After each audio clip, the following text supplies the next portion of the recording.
2020 for the Toronto Raptors was really two stories. There was the story up until March when COVID shut everything down, and then there was the story after March. Before March, everything was going great. I mean, there were injuries all over the place.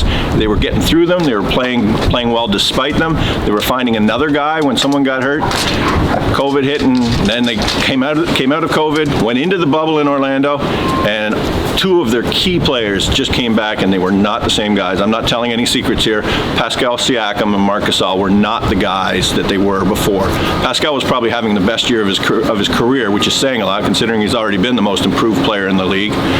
He came back out of the off of COVID and just depressed. It felt like just not happy, not playing himself. And there's a guy who relies on, he has to be up to play well, and he just wasn't the same. And without Pascal Siakam playing at his best, this team just wasn't going to get it done.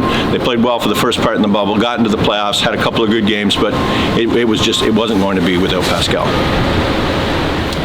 So they got through Orlando, didn't get what they wanted, but they went into the draft with 2 draft picks, which is rare for this team. They had a first rounder and a second rounder. Doesn't happen a lot these days. They're usually trading those guys away.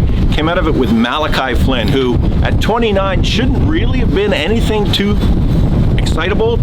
get too excitable about, but this guy is the real deal. I mean, we've only seen him for 2 games, or a few games now, but he has been everything and more. He looks like a point guard of the future. Play with Fred in the backcourt, or Fred VanVleet in the backcourt. They're going to be great. Kyle Lowry's not going to be here forever, so this is nice insurance. That's probably the best thing to come out of 2020 for the Toronto Raptors.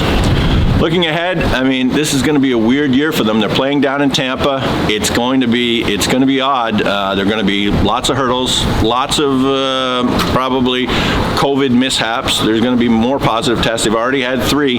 So, I mean, they get through that, they'll be all right. I'm not sure this team will play for a championship. I highly doubt it considering how well the Lakers are playing, but they're going to be competitive, and they'll make a run in the East.